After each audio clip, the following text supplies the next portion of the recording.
Everyone, welcome to ranker coaching channel. आज मैं आपको +2 के मैक्रो इकोनॉमिक्स के चैप्टर मनी में से कुछ इंपॉर्टेंट एमसीक्यूज यहाँ पर करवाने वाली हूँ। तो चलिए देखते हैं। फर्स्ट क्वेश्चन है, which of the following is the basic characteristics of the barter system of exchange. और यहाँ पर 4 ऑप्शंस गिवन है। Medium of exchange, double coincidence of wants, store of value, both A and C. तो barter system of exchange के लिए double coincidence of wants होना जरूरी है, तो सही ऑप्शन बी होगा। नेक्स्ट है, सीसी economy refers to that system where. तो यहाँ पर भी 4 ऑप्शंस गिवन है। Goods are exchange for goods, exchange for domestic currency, exchange for foreign currency and goods are not exchange at all. तो जो कमोडिटी इकोनॉमी है वहाँ पर गुड्स एक्सचेंज की जाती है गुड्स के लिए, तो जो सही ऑप्शन है वो ए होगा। नेक्स्ट देखिए, read the following dialogues between 2 people. यहाँ रोहित और आरुषि 2 पीपल हैं और इनके बीच कन्वर्सेशन हो रही है। तो देखिए, Rohit, I want 1 kg of mango. Rohit को 1 kg मैंगो चाहिए। Arushi, what will you give in exchange. Arushi कहती है कि आप एक्सचेंज में क्या दोगे फिर। Rohit, I can give you 1 pair of shoes in return for the mango, कि मैंगो के बदले में या एक आपको शूज का पेयर दूंगा। Arushi, I don't need shoes. Arushi को शूज नहीं चाहिए। आई वॉन्ट सम चॉकलेट्स, उसको चॉकलेट चाहिए। तो यहाँ पर क्वेश्चन है, which of the following problem is being faced by Rohit and Arushi in their exchange process.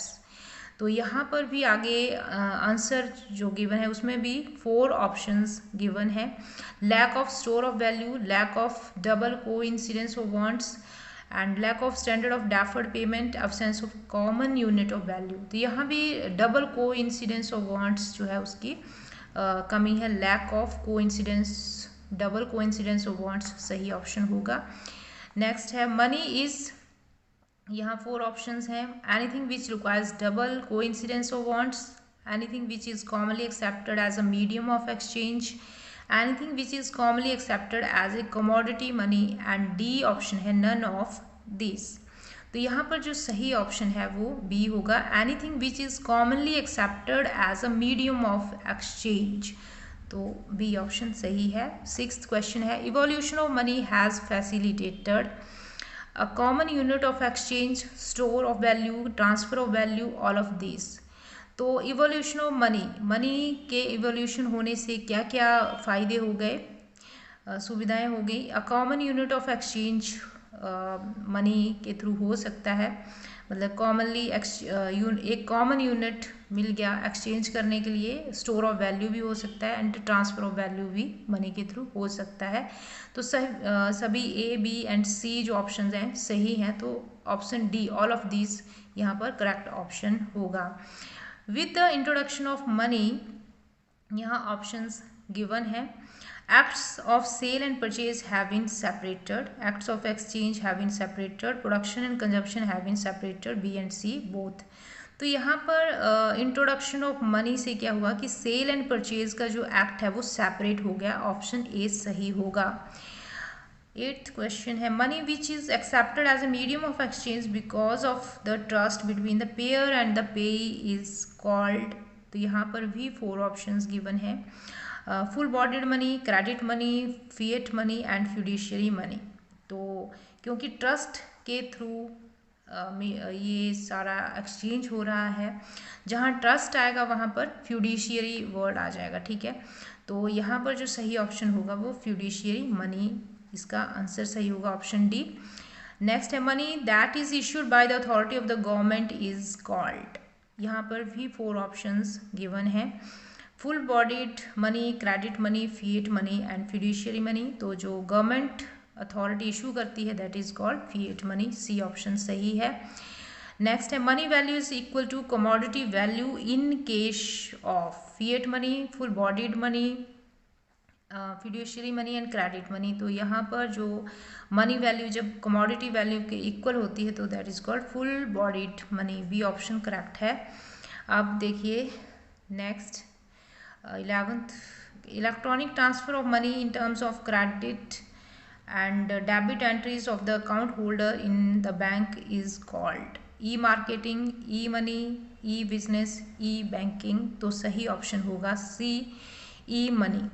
चलिए अब नेक्स्ट क्वेश्चंस देखते हैं। यहाँ पर गिवन है in case of credit money, यहाँ ऑप्शंस गिवन है। Money value equal to commodity money, money value greater than commodity value, money value less than commodity value and none of this. तो अगर हम क्रेडिट मनी की बात करें तो वहाँ पर जो मनी की वैल्यू है वो कमोडिटी की वैल्यू से ज़्यादा होती है, तो ऑप्शन बी सही है। Next question, e money function as a medium of exchange by way of.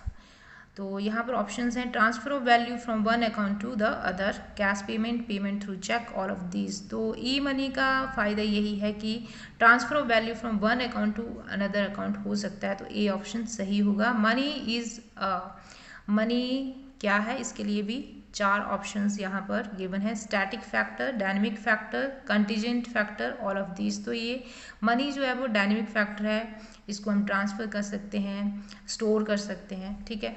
Which of the following is correct?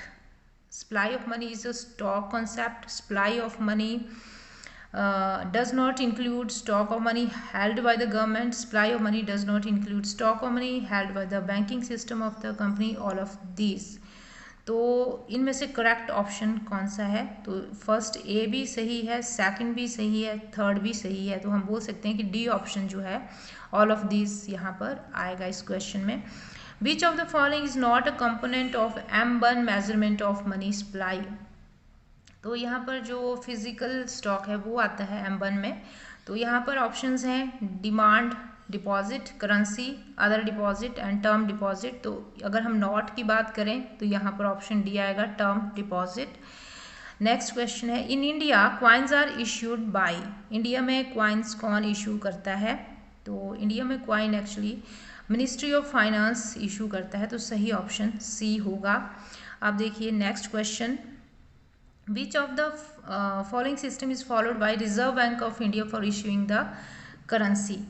तो proportionate system, simple deposit system, minimum reserve system, fixed fiduciary issue system. तो जो Reserve bank of India जो follow करता है for issuing the currency that is minimum reserve system, C option सही है।